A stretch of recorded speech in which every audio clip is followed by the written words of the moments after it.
नमस्कार, बहुत स्वागत है आपका अपना एमपी के इस बुलेटिन में। मैं हूं आपके साथ ऋतु ज्ञानवानी, मेरे साथ सहयोगी सुमित भी जुड़े हुए हैं, उनके पास भी चलेंगे कुछ खास खबरों के लिए।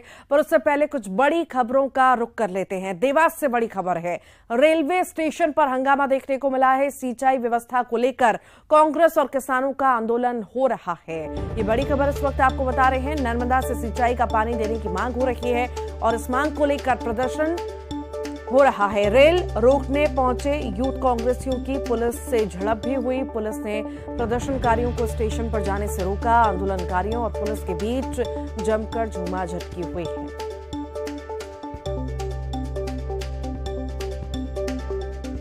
देवास में रेलवे स्टेशन पर यह हंगामे की तस्वीरें आप देख रहे हैं। सिंचाई व्यवस्था को लेकर कांग्रेस और किसानों का आंदोलन जारी है। नर्मदा से सिंचाई का पानी देने की मांग की जा रही है और इसी मांग को लेकर प्रदर्शन हो रहा है। रेल रोकने यूथ कांग्रेसी पहुंचे, जिससे पुलिस की झड़प भी हुई। प्रदर्शनकारियों को स्टेशन पर जाने से रोका गया। आंदोलनकारियों और पुलिस के बीच जमकर झूमाझटकी हुई।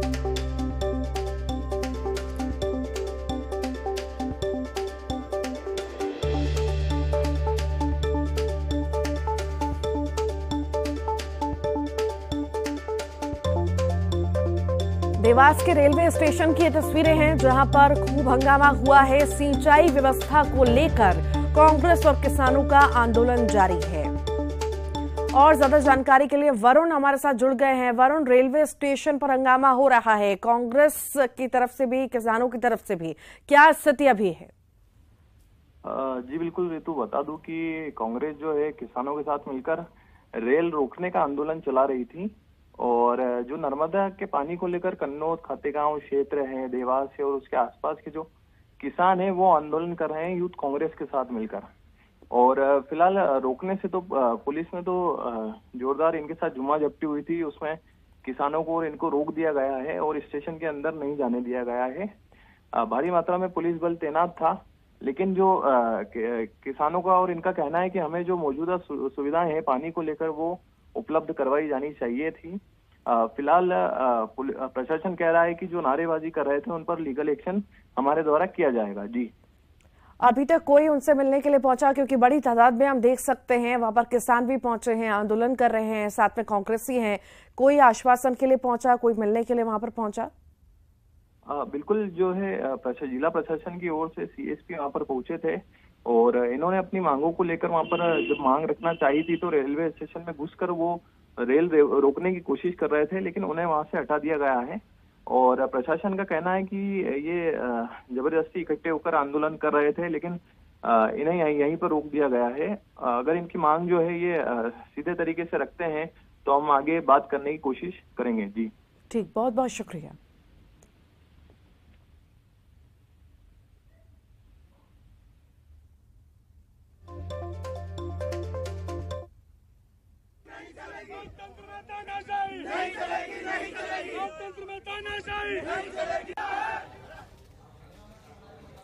चलिए बात करेंगे राजधानी भोपाल की, जहां पर चिकित्सा शिक्षा मंत्री विश्वास सारंग के बंगले का घेराव किया है कुछ युवकों ने और स्थिति को काबू में करने के लिए पुलिस ने उनको वहां से खदेड़ दिया है। तस्वीरें हम आपको दिखा रहे हैं। छात्र चिकित्सा शिक्षा मंत्री विश्वास सारंग के बंगले का घेराव करने के लिए पहुंचे हुए थे। पुलिस की झड़प भी छात्रों के साथ हुई। एनएसयूआई नेता रवि परमार को गिरफ्तार किया गया है। मंत्री आवास का घेराव करने के लिए छात्र पहुंचे हुए थे। अपनी मांगों को लेकर बिना अनुमति के प्रदर्शन छात्रों ने किया। पुलिस वहां पर पहुंची। पुलिस की हालांकि बातचीत भी हुई, लेकिन उससे पहले बल प्रयोग पुलिस को करना पड़ा और एनएसयूआई छात्र नेता रवि परमार को गिरफ्तार किया गया है। मंत्री विश्वास सारंग के बंगले का घेराव करने के लिए छात्र पहुंचे हुए थे हाथों में तख्तियां लेकर।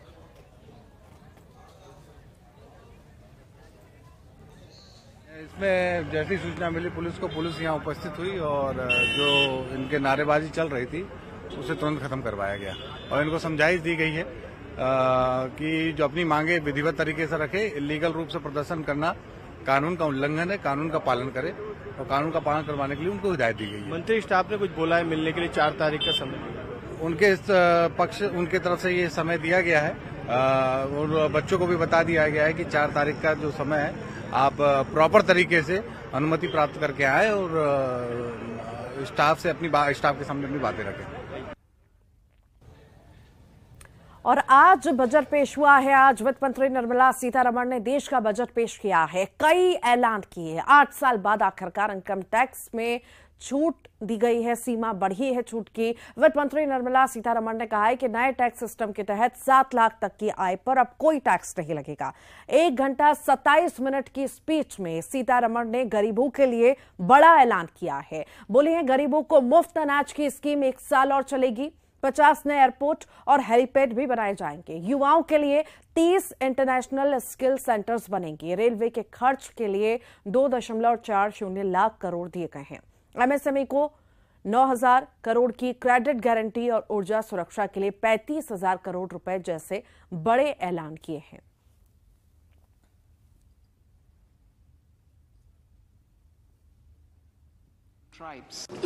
During the COVID-19 pandemic, we ensured that no one goes to bed hungry with a scheme to supply free food grains to over 80 crore persons for 28 months. Continuing our commitment to ensure food and nutritional security, we are implementing from 1st January 2023 a scheme to supply free food grain to all Antyodaya and priority households for the next 1 year. The government's efforts since 2014 have ensured for all citizens a better quality of life and life of dignity. The per capita income has more than doubled to 1.97 lakh rupees. In these 9 years, the Indian economy has increased in size from being 10th to 5th largest in the world. The budget adopts the following 7 priorities. They complement each other and act as the Saptarishi guiding us through the Amritkal. Inclusive development, reaching the last mile, infrastructure and investment, unleashing the potential, green growth, youth power, and financial sector for challenges faced by farmers. It will also bring in modern technologies to transform agricultural practices, increase productivity and profitability. To enhance the productivity of extra long staple cotton, we will adopt a cluster-based and value chain approach through public-private partnerships. This will mean collaboration between farmers, state and industry for input supplies, extension services and market linkages. The agricultural credit target will be increased to 20 lakh crores with focus on animal husbandry, dairy and fisheries. We will launch a new sub-scheme of PM Matsya Sampada Yojana, which is an existing scheme, but we launch a new sub-scheme with targeted investment of 6,000 crores to further enable activities of fishermen, fish vendors and micro and small entrepreneurs, improve value chain efficiencies and expand the market. तो budget में हर वर्ग को साधने की कोशिश यहां पर की गई है। वित्त मंत्री ने बजट के दौरान कई बड़े ऐलान किए हैं। बजट पेश होने के बाद पीएम मोदी ने भी देश को संबोधित किया, बजट पर अपनी प्रतिक्रिया दी। पीएम मोदी ने कहा कि अमृत काल का पहला बजट विकसित भारत के विराट संकल्प को पूरा करने के लिए एक मजबूत नींव का निर्माण करेगा। ये बजट वंचितों को वरीयता देता है। ये बजट आज की आकांक्षी समाज, गांव, गरीब, किसान, मध्यम वर्ग सभी के सपनों को पूरा करेगा। साथ ही कहा कि यह बजट सहकारिता को ग्रामीण अर्थव्यवस्था के विकास की धुरी बनाएगा। काल का ये पहला बजट विकसित भारत के विराट संकल्प को पूरा करने के लिए एक मजबूत नींव का निर्माण करेगा। ये बजट वंचितों को वरीयता देता है। ये बजट आज की एस्पिरेशनल सोसाइटी, गांव, गरीब, किसान, मध्यम वर्ग, सभी के सपनों को पूरा करेगा। मैं वित्त मंत्री निर्मला जी और उनकी टीम को इस ऐतिहासिक बजट आइए अब सीधा रुख करेंगे, वित्त मंत्री प्रेस कॉन्फ्रेंस कर रही हैं। Some castes are referred to as Vishwakarma, but what we mean here is to cover all those artisans and craftspeople who do things with their hands using some tools, so not specifically only to some particular communities, but to all who create the soft power of India through their craftsmanship. Then the 4 is green growth, the 4th one, which is in every sphere of life we have policy interventions and enabling provisions made so that India moves fast on the transition to renewable energy, the investments made for hydrogen mission.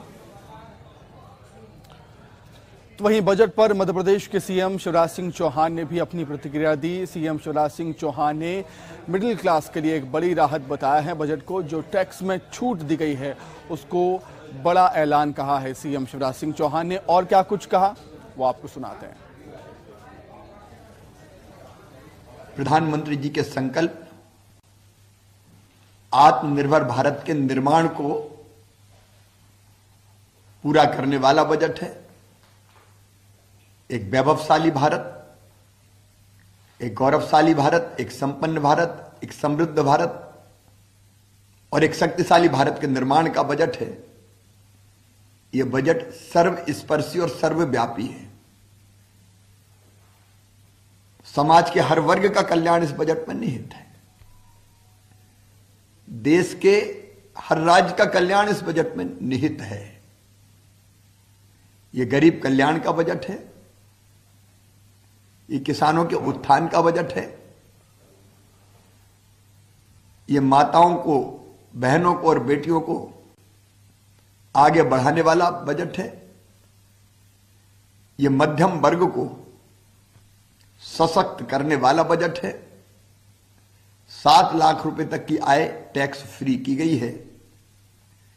ये कमजोर वर्गों के कल्याण का budget है। ये नौजवानों का budget है। ऐसे बजट के लिए मैं माननीय प्रधानमंत्री जी का मध्य प्रदेश की 8.5 करोड़ जनता की ओर से अभिनंदन करता हूं और केंद्रीय वित्त मंत्री श्रीमती सीतारमण जी को बहुत बहुत बधाई देता हूं। तो सीएम शिवराज सिंह चौहान ने मध्यम वर्गीय परिवार को राहत देने के लिए वित्त मंत्री की तारीफ की है। और इसी खबर पर अधिक चर्चा के लिए हम सीधे राजधानी भोपाल का रुख करेंगे। अनुराग श्रीवास्तव हमारे साथ जुड़ गए हैं इस समय राजधानी भोपाल से। अनुराग, बजट में हर वर्ग के लिए कुछ ना कुछ देने की कोशिश है केंद्र सरकार की, लेकिन सबसे बड़ा ऐलान है जो टैक्स में छूट दी गई है वो। बिल्कुल, देखिए, केंद्रीय वित्त मंत्री निर्मला सीतारमण के बजट पर पूरे देश की नजरें थी कि सब बजट में क्या उनके लिए खास रहने वाला है। और इस बात का आकलन भी लगातार किया जा रहा है, विश्लेषण लगातार किया जा रहा है कि किसके खाते में क्या निकल कर आया। लेकिन जो मोटी मोटी जो बातें लोगों को समझ में आ रही हैं, उसमें जो सबसे बड़ी बात है वो नौकरी पेशा लोगों को 7 लाख तक पर टैक्स की छूट देने का जो ऐलान केंद्रीय वित्त मंत्री ने किया है, उससे लोग खुश नजर आ रहे हैं। बेरोजगारों को रोजगार देने के लिए नई भर्तियां करने का ऐलान किया है। नए स्टार्टअप को प्रोत्साहित करने का ऐलान किया गया है। नए स्किल सेंटर पूरे देश में खोलने का ऐलान किया गया। ये वो तमाम बातें हैं जो हर वर्ग के इस समय चर्चा का विषय बनी है। कुछ लोग भी हमारे साथ मौजूद हैं जिन पर इस बजट का सीधा असर होने वाला है। वो इस बजट को लेकर क्या सोचते हैं, उन्हीं से हम जानने की कोशिश करेंगे। पूरा बजट आप लोगों ने सुन लिया होगा, किस तरीके का बजट आपको लग रहा है? आपके खाते में कोई योजना, कोई ऐलान निकल कर आ रहा है क्या? बजट काफी संतुलित है खासकर मध्यम वर्ग और गरीबों के लिए बहुत अच्छी योजना है। इसमें जहाँ तक आयकर की बात है तो 7 लाख तक की जो लिमिट बढ़ाई है उससे मध्यम वर्ग को काफ़ी राहत महसूस होगी। और साथ ही जो सरकार ने नई टैक्स पॉलिसी टैक्स रिजीम लाया है उसमें पहले बेसिक लिमिट 2.5 लाख की थी, उसको बढ़ाकर 3 लाख किया। यह भी एक सराहनीय और अद्भुत कदम है। आज तक हमने देखा कि 2.5 लाख की लिमिट कई सालों से स्थिर थी। सरकार ने बहुत ही कल्याणकारी कदम उठाते हुए उसको 3 लाख किया है। तो 3 लाख की बेसिक के बाद 3 से 6 तक का जो उन्होंने ग्रेड भी बढ़ाया, 2.5 से 5 थी पहले, 3 से 6 किया है, उसमें भी लोगों को काफी टैक्स राहत होगी। इस जो स्लैब जो बताए जा रहे हैं लेकिन उसका लाभ लोगों को नहीं मिल पाएगा, कांग्रेस कह रही है कि ये आंकड़ों की बाजीगरी है। आप लोगों को क्या लगता है कि आपको वाकई में इससे फायदा होने वाला है क्या? बिल्कुल, ये बहुत दुविधा की स्थिति है क्योंकि जो 7 लाख की सीमा बताई जा रही है बार बार, इसमें 2 प्रकार से हमें समझना पड़ता है। ओल्ड रिज्यूम, न्यू रिज्यूम हो क्या रहा है। जिन लोगों का जीपीएफ कटा है, जिन लोगों का मकान के लिए लोन ले रखा है, जिनके हाई वो हो रहा है, उनको मुझे नहीं लगता कि बहुत ज्यादा फायदा होने वाला है। लेकिन मौजूदा जो टैक्स पेयर है उनको बिल्कुल, इसमें कुछ लोगों को निश्चित तौर पर राहत तो मिली है, इसको एकदम से नकार नहीं सकते हैं हम लोग। लेकिन इसके अलावा भी कई सेक्टर में यदि हम बात करें तो आज केंद्रीय वित्त मंत्री ने जिस तरीके से बात की, महिलाओं के लिए बचत पत्र लेकर आएगी सरकार, नए स्टार्टअप शुरू किए जाएंगे, ठीक है खोले जाएंगे, युवाओं के लिए भी उम्मीद भरा बजट इसको माने। बिल्कुल जी बिल्कुल, क्योंकि पहले जो कई सारे बड़े ऐलान वित्त मंत्री ने किए हैं। टैक्स में छूट हो, गरीबों के लिए बात हो, किसानों के लिए बात हो और एमएसएमई सेक्टर को बढ़ावा देने की बात हो। संस्कार धानी के वासी किस तरह देख रहे हैं इस बजट को?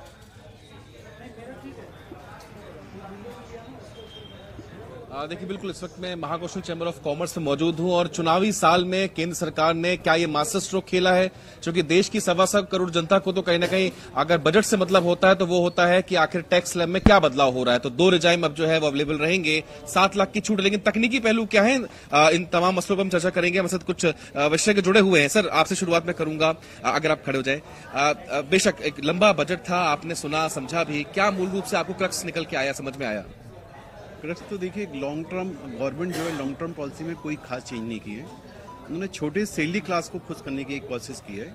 सबसे पहले उन्होंने जो न्यू रिजीम के अंदर स्टैंडर्ड डिडक्शन उन्होंने उसको अलाउ किया, तो उससे 52,500 का इनकम से कम हो जाएगा।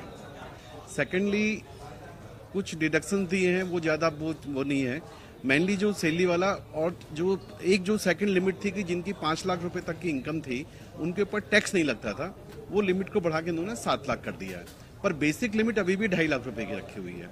इसके मीनिंग ये हुए कि अगर गलती से या आपके कोई कारण से इनकम अगर आपकी 7,20,000 या 7,10,000 की आ जाएगी तो आपको पूरा टैक्स 2.5 लाख से लेके 7 लाख रुपए तक का पूरा देना पड़ेगा। तो असल ये जो विसंगति है इसको दूर होना चाहिए। और एक सेकेंडली क्या हुआ कि सर, ये जीएसटी के अंदर उन्होंने एक चेंज इन्होंने बहुत बड़ा अच्छा, एक तरफ तो अलाउ किया कि आप 3 साल तक कोई भी रिटर्न अपनी भर सकते हैं। तो जैसे अगर मैंने अपनी सेल दिखाई और मैंने अपनी सेल नहीं दिखाई, मैं अपने 3 साल तक उसके ऊपर टैक्स भर सकता हूँ। तो जो सेल होती है वो सामने वाले की परचेज होती है, तो जो टैक्स मैंने भरा तो सामने वाले का इनपुट कहलाता है।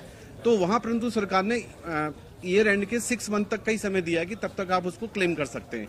तो यहाँ तो आप लेने के लिए 3 साल बोल रहे हैं, परंतु क्लेम करने के लिए आप जो है साल भर के 6 महीने 18 महीने का ही समय दे रहे हैं। तो ये विसंगति दूर होनी चाहिए। सर, आपसे भी मैं व्यू चाहूंगा, किस तरीके से आप इस बजट को देखते हैं? क्या लोक लुभावना है या वाकई कुछ मजबूती है? नहीं, देखिए, जो हमारी वित्त मंत्री महोदय ने जो आज बजट रखा है, इस बजट से ऐसा प्रतीत तो हो रहा है कि शासन आगे देश को विकास की ओर ले जाना चाहती है। उसका मुख्य कारण जो हमें समझ में आया कि 10 लाख करोड़ का इंफ्रास्ट्रक्चर इन्वेस्टमेंट का जो प्रपोजल है, ये 10 लाख करोड़ अगर इंफ्रास्ट्रक्चरल इन्वेस्टमेंट होता है तो इसके परिणाम जो है आगे जाकर के एक अच्छे रूप में सामने आएंगे। एमएसएमई के लिए जरूर उन्होंने जो 3 करोड़ से ऊपर का टैक्सेशन है, इसका विस्तृत जानकारी अभी दी नहीं है, मगर ऐसे अगर एमएसएमई को ये बढ़ावा, ठीक है प्रतीक, टैक्स में छूट यहां पर दी है लेकिन उसको समझना जरूरी है क्योंकि कहीं ना कहीं थोड़ा सा कंफ्यूजन उसमें लोगों को हो रहा है। और इसी के साथ ही फिलहाल इस बुलेटिन में इतना ही। प्रतीक, आपका बहुत धन्यवाद। बुलेटिन में इतना ही, नमस्कार।